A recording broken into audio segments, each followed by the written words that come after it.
This should be fun. By far, one of the most controversial topics that I talk about is the concept of overgifting, especially around the holidays. And the challenge with talking about this topic is if you are an outsider looking in other words, you don't know an overgifter, you don't really understand what the concept of overgifting is, it is very easy to look at the person who is venting and think, that's a selfish person. That is a spoiled, bratty, annoying person. When in reality, that is a person who has very valid feelings and is upset for a completely reasonable reason. So what I want to talk about in this video is a common definition of what overgifting actually is, some things that would be helpful for you to understand about how it works and why it upsets people so much. And I want to talk about some common criticisms that people have when people vent about overgifting. So let's talk about a common definition of what overgifting actually is, because from an outsider's perspective, what it looks like is someone complaining about getting too many presents. It's like, oh, boo-hoo, that sucks for you, right? So if you don't know an overgifter, if you've never known an overgifter, you're looking at someone who got a lot of stuff and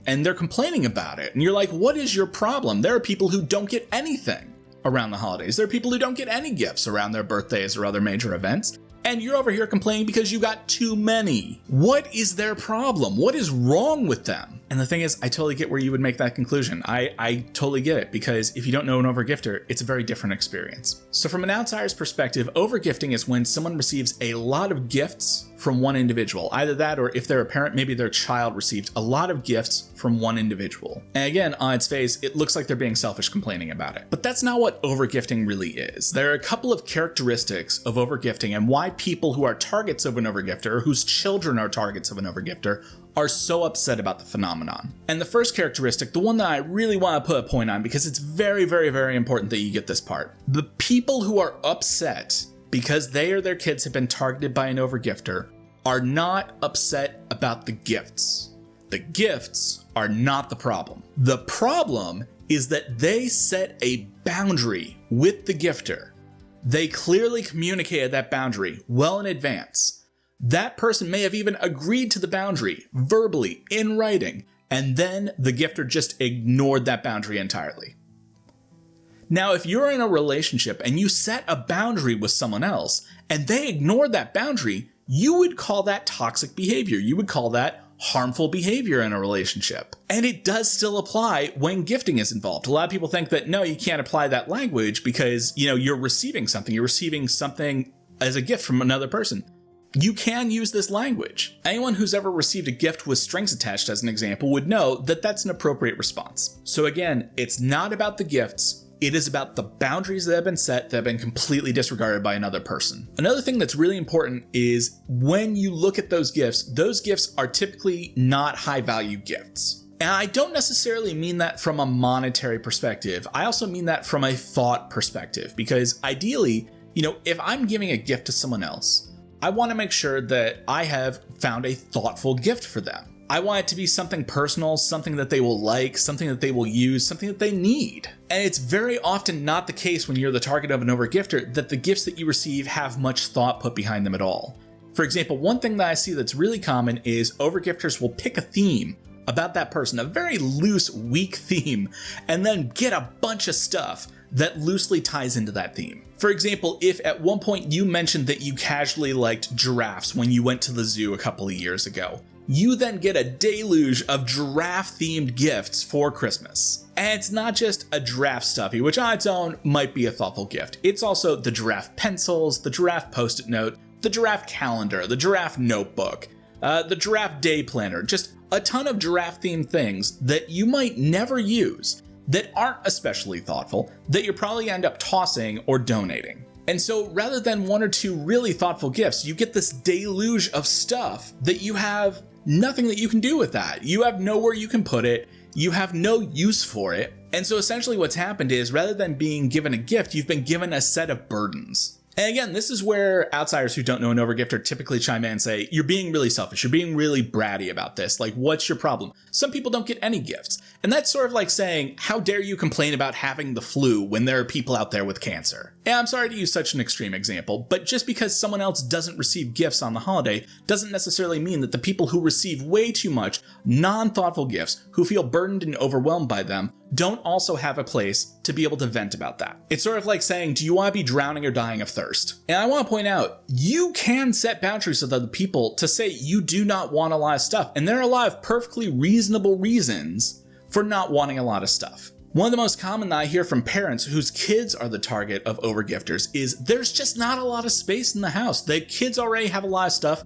We don't want to overspoil them. We don't want to have too much stuff all over the place because we barely have room for the stuff that we have right now. We still need to do a purge, and we just don't want them to have a lot of stuff. So a lot of folks stick with the classic method of something they want, something they need, something to wear, something to read, like 4 really simple gifts. There might be some folks who have been the target of an overgifter so long that they are actually feeling stress in advance of the holiday where they know that they are going to receive a deluge of gifts that aren't especially thoughtful. And then they're going to have to turn around and use their mental capital to figure out, okay, am I going to donate this stuff? Am I going to throw it away? Am I going to reset that boundary and tell that person, no, you have to take this back with you. I don't have any use for it. So there are a lot of reasonable reasons for not wanting a lot of stuff. So why do overgifters still overwhelm their targets with a ton of stuff that's not especially thoughtful? That really brings me to my third point about overgifting, which is overgifting is not about the gift recipient.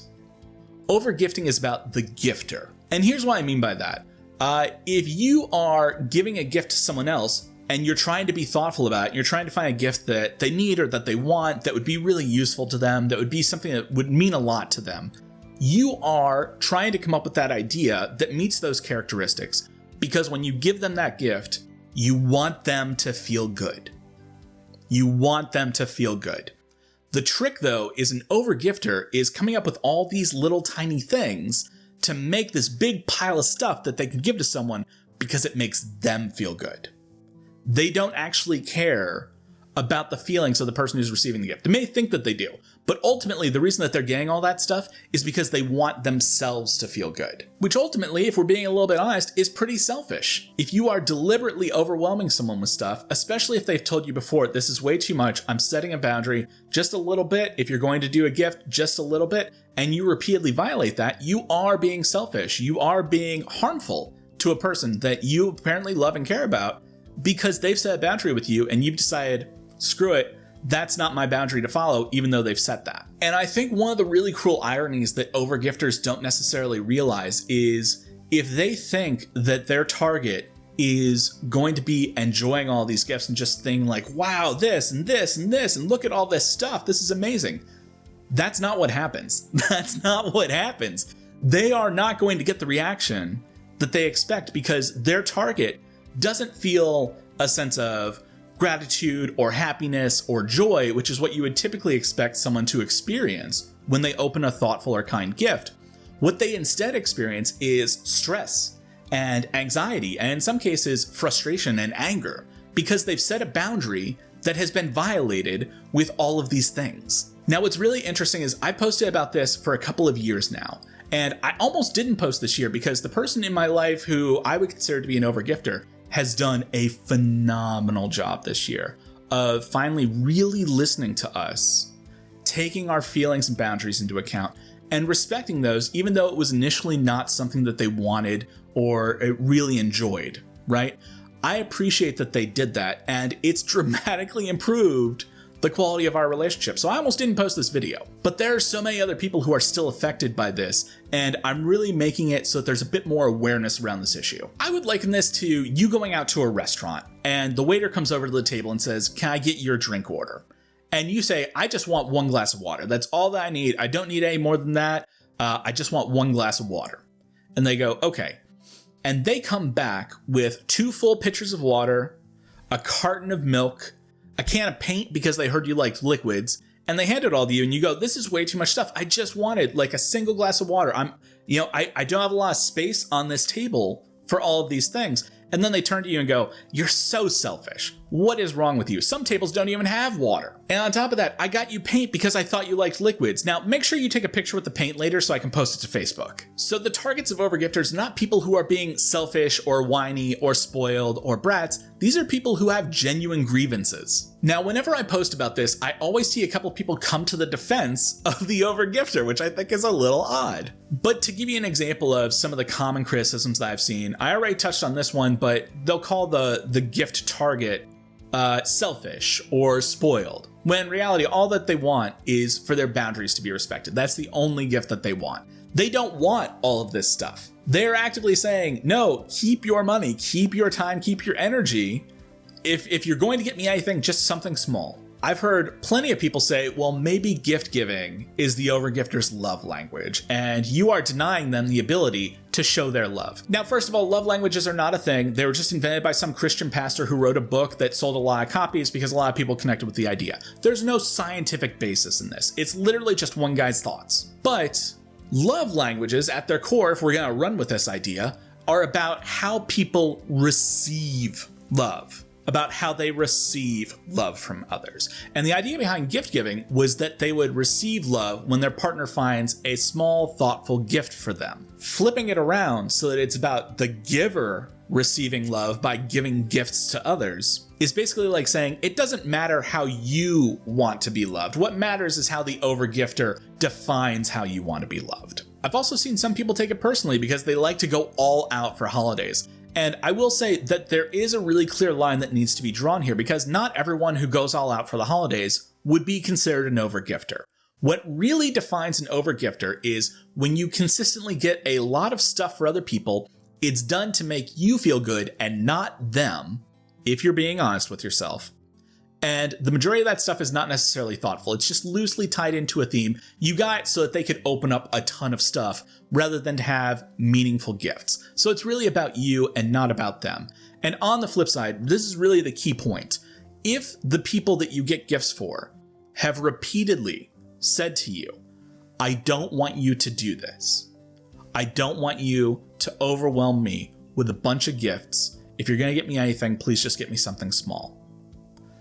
Then yes, you are an overgifter if you choose to ignore that boundary over and over again. But if you go all out for the holidays and your gifts are thoughtful and kind and they are created with the giftee in mind, like, that's not really an overgifter to me, especially if they have not stood up to you and said, hey, this is ridiculous, this is too much, right? That boundary is really the most important part. It's not necessarily the gifts. Like I said, it's about the quantity. It's about that boundary that gets set that, if you ignore that boundary, that's the problem. That's the problem. And finally, I've seen some people be really dismissive of this. Like, oh, this is such a spoiled problem to have. Like, just donate the stuff. Just take it to the donation center. And I would turn around and flip that back and say, so you recognize that the stuff that I'm getting is not stuff that I want or need or even like. And it needs to find a use. So, donation is probably the next best option for where that stuff should go. Why is that my problem? Why is that my task? Right? If I've been given a bunch of stuff from someone who I told, don't give me a bunch of stuff, and now I am responsible to take it somewhere else. I have to coordinate my day. I have to coordinate my schedule to bag up all this stuff, take it to a donation center, get it there. Then I haven't been given a gift at all. It wasn't thoughtful. It wasn't kind. It was a task that was given to me. Like, here is this stuff. I need you to take this stuff and give it to someone else. And that to me is not a gift. That's not thoughtful. That's not kind. That is a task. And tasks are not gifts. So for those of you who don't know an overgifter, I hope you understand a little bit better about why it's so hard for people who do. And hey, I'm really happy for you. I really am, because it is hard to have those conversations with someone, especially because it's almost always someone that you love and care about. And to then have them turn around and ignore everything that you've said and ignore the boundaries that you set. That is a really difficult spot to be in an interpersonal relationship, especially with someone that you love and care about. So again, I recognize I'm not going to change all the hearts and minds out there with this video, but my hope is that some of you who don't know an overgifter will at least have a new perspective for looking at this issue and won't just see people as being spoiled or bratty or selfish when they talk about something that is genuinely very upsetting to them. But I'm just thinking ahead to what the comments are going to look like. So happy holidays, y'all.